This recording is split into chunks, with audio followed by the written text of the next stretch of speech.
Hello students, आज हम लोग 12th स्टैंडर्ड के chapter molecular basis of inheritance यानी कि वंशागति का आणविक आधार चैप्टर का एक टॉपिक है टाइप्स ऑफ डीएनए।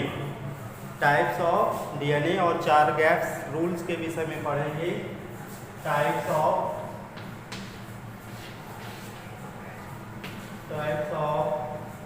डीएनए यानी कि डीएनए के प्रकार, और इसके बाद 4 गैप्स का लॉ क्या है, 4 गैप्स रूल क्या है, बोर्ड एग्जाम में बहुत आता है, ठीक है, उसके विषय में इसके बाद हम लोग पढ़ेंगे। First of all types of DNA, DNA के प्रकार। तो डीएनए बेटा कितने प्रकार के होते हैं? मेनली डीएनए 2 टाइप्स के होते हैं। डीएनए 2 टाइप्स के होते हैं। फर्स्ट है बी डीएनए। पहला क्या है? बी डीएनए, बी डीएनए, और दूसरा है जेड डीएनए, ठीक है। बी डीएनए या तो इसको हम कह सकते हैं, बी डीएनए को हम राइट हैंडेड डीएनए भी कह सकते हैं और जेड डीएनए को हम लेफ्ट हैंडेड डीएनए भी कह सकते हैं, ठीक है। लेफ्ट हैंडेड, ये तमाम कॉम्पिटिटिव एग्जाम में आता है, नीट में भी कई बार ये क्वेश्चन पूछा गया है। लेफ्ट हैंडेड डीएनए और डी डीएनए होता है राइट हैंडेड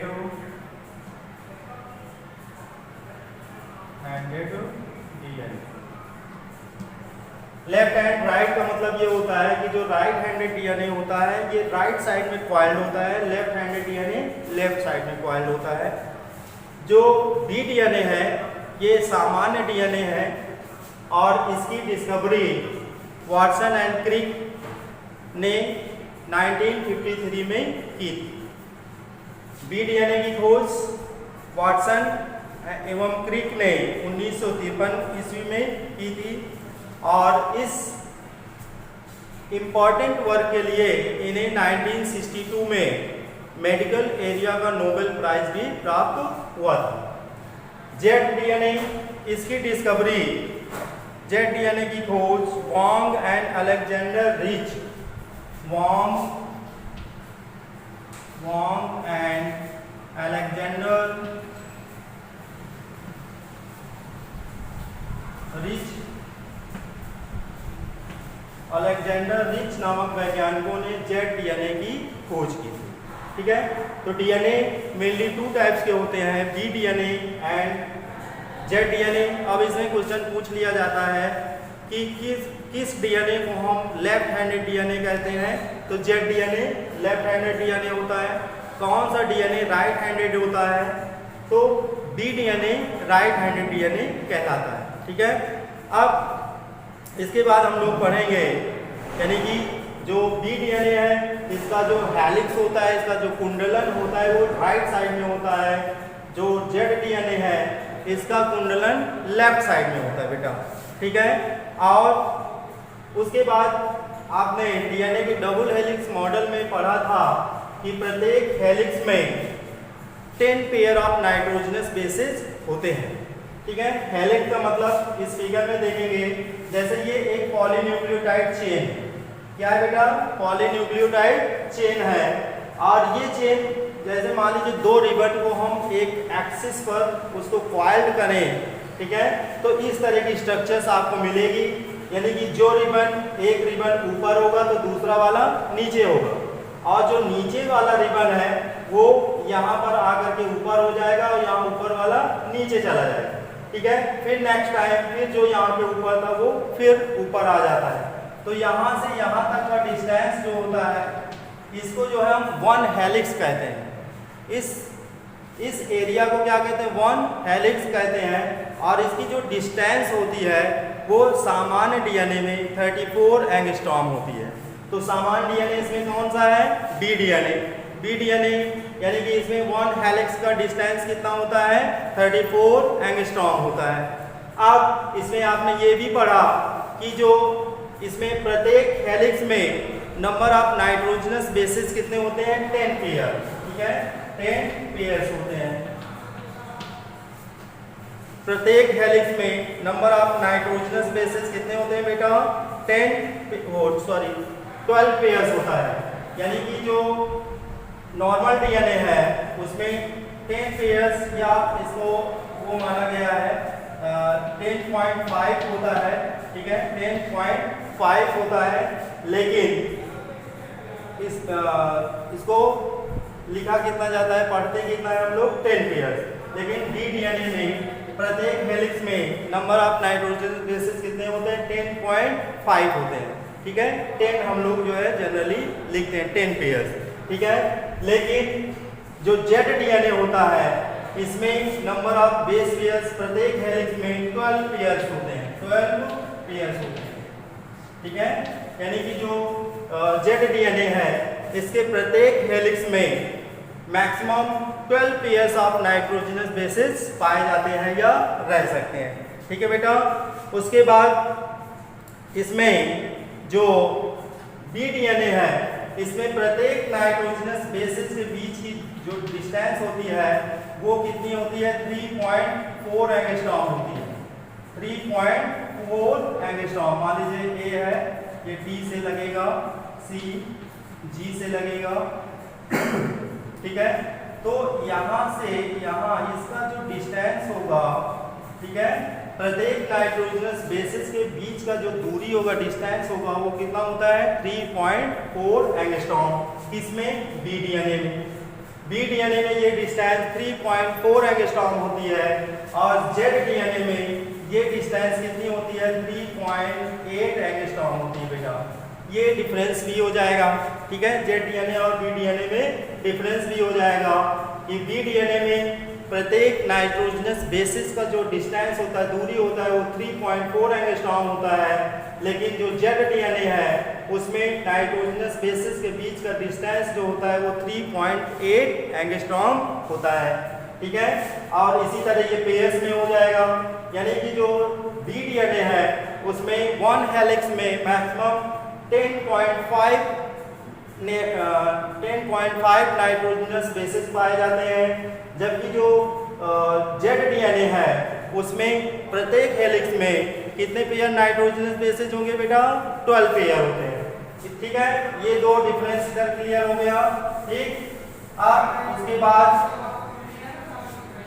किस डीएनए को राइट हैंडेड डीएनए कहते हैं, किस डीएनए को लेफ्ट हैंडेड डीएनए कहते हैं, ये भी एक डिफरेंस में हम लिख सकते हैं। तो बी डीएनए जो होता है हमारा वो राइट हैंडेड डीएनए होता है, और जो जेड डीएनए होता है ये लेफ्ट हैंडेड डीएनए होता है।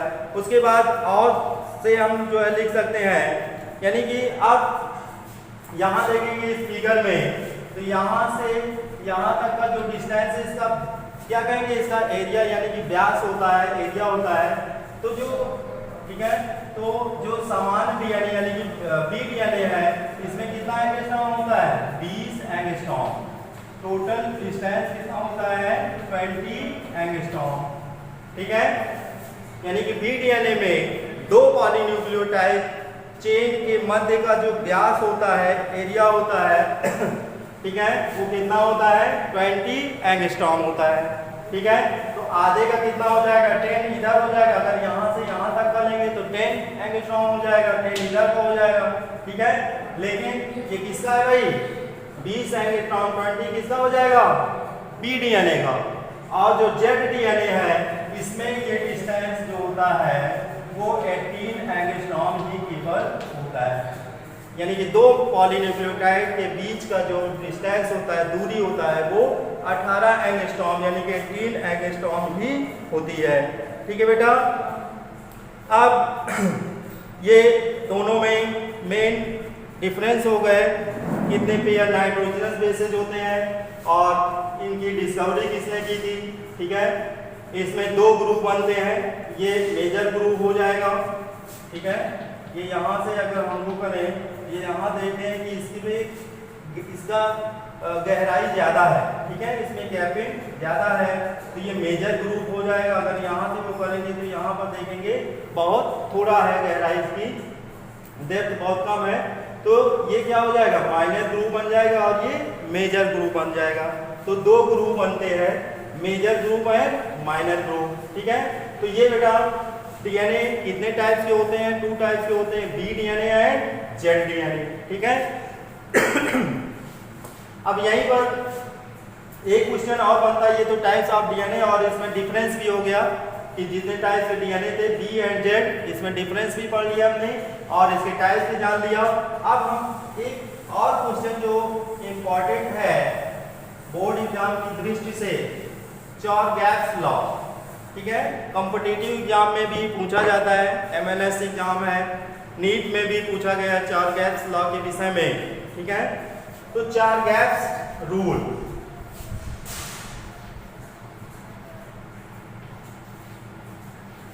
चॉर-गैप्स रूल, ठीक है, इसके विषय में हम लोग पढ़ेंगे चॉर-गैप्स रूल क्या है।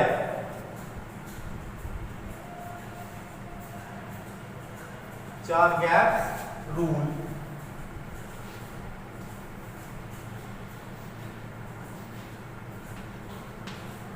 ठीक है, चॉर-गैप्स रूल। इरविन चॉर-गैप्स एक साइंटिस्ट थे, इन्होंने 1950 में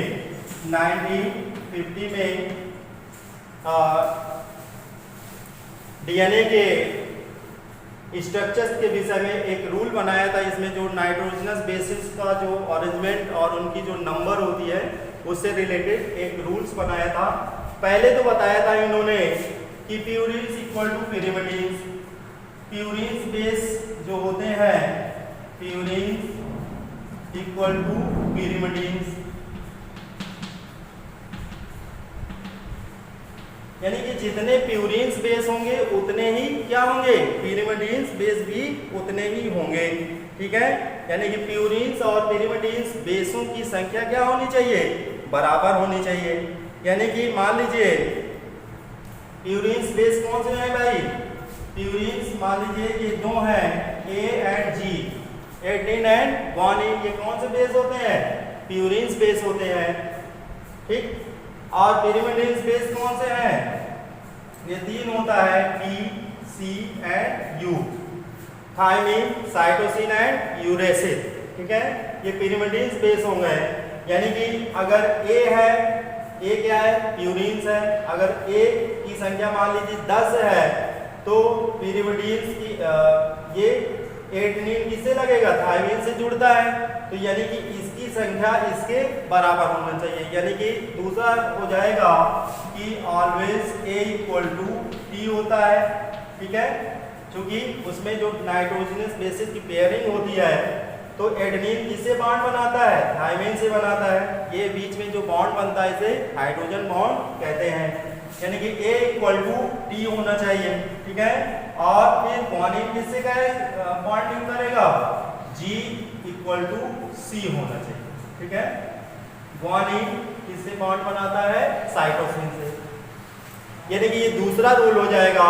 इन्होंने बताया था कि सदैव ए इक्वल टू टी होना चाहिए और जी इक्वल टू सी होना चाहिए, ठीक है।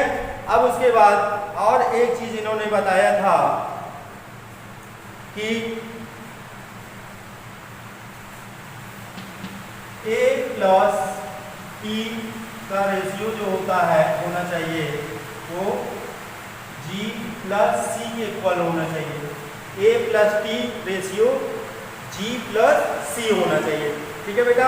तो ये क्या है, ये चॉर-गैप्स लॉ है।